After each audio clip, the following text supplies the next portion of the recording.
Red Bull Racing is breaking new ground for its future in Formula One. Ahead of the 2026 season, the team, long considered the dominant force in the modern F1 era, is taking the boldest step in its history, building its own Formula One engine for the first time. With Ford, Red Bull no longer wants to rely on other manufacturers. They want to take full control of performance, development direction, and their own destiny throughout the process. However, this move is not without risks. Building an F1 engine from scratch is a task even their rivals have described as a challenge comparable to climbing Mount Everest. The entire Formula One world is now waiting to see if Red Bull can truly pull it off. The new engine, dubbed the Red Bull Ford powertrain, is currently being developed at a new facility in Milton Keynes. More than 500 people have been recruited specifically for this massive project. The problem is, the 2026 regulations are no mere minor evolution. They completely transform the concept of the Formula One power unit. Half the power will now come from the internal combustion engine, while the other half will come from a new, far more extreme electrification system. The most crucial component is the new generation MGUK. While the current MGUK only produces around 120 kilowatts, equivalent to 160 horsepower, by 2026 that figure will jump to 350 kilowatts, or over 470 horsepower. This surge forces Red Bull to completely overhaul the car's battery, electrical, and software systems. The slightest error could result in a loss of performance, or even a serious failure that could jeopardize the race. This is Red Bull's greatest vulnerability. Unlike Mercedes or Ferrari, which have been developing hybrid technology for a decade, Red Bull is essentially learning from scratch as an engine manufacturer. The entire process is conducted under the full scrutiny of the media and rivals. There's no room to hide. Any failure is immediately subject to analysis and criticism. The next challenge comes from using 100% sustainable fuel. This isn't simply a change in gasoline. It's a scientific revolution. The fuel must be made from household waste, non-food biomass, or carbon captured from the atmosphere, with a net zero carbon footprint target. Red Bull is partnering with ExxonMobil, but they must compete with other suppliers like Shell, which has long been developing similar technology with Ferrari. Behind the scenes, a secret war is raging between fuel companies.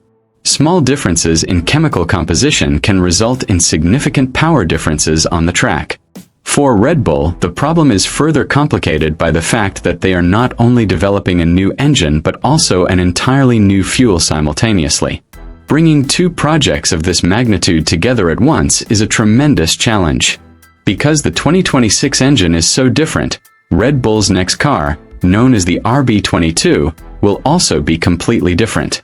Leaks from the paddock suggest that Red Bull is ready to abandon its old philosophy. For years, the team has been synonymous with the pull rod suspension system that underpins its championship-winning cars. However, for 2026, Red Bull is reportedly switching to a double pushrod suspension.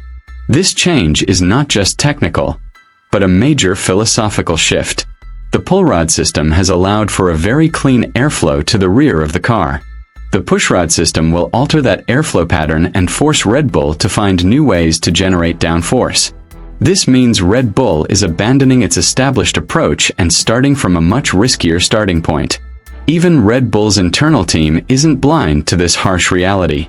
Chief engineer Paul Monahan openly admitted that logistically, the Red Bull Ford engine would likely have a power deficit compared to the far more experienced Mercedes and Ferrari. The hope was that this shortfall could be overcome through clever car design. But in 2026, when the engine will once again be the deciding factor, making up for the power deficit will be nearly impossible.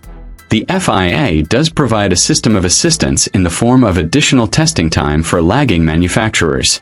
However, this system doesn't provide extra power on track. It simply gives them time to find solutions, while their rivals continue to race, and gather valuable data. All these technical challenges come at a very unfavorable time for Red Bull. In a short time, they've lost a lot of key points.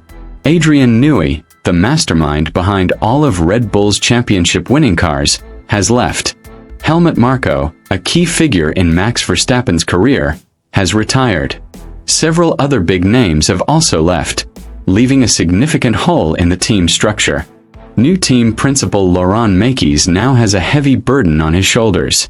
He must rebuild the team, maintain internal stability, and ensure the most ambitious engine project in Red Bull's history goes according to plan.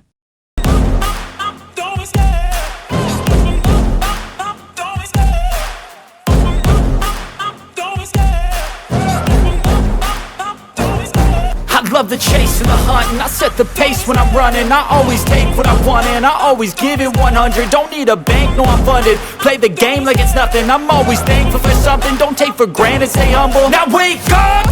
It's time to look at the enemy. Look in the mirror if he is no friend to me. It's not working out, maybe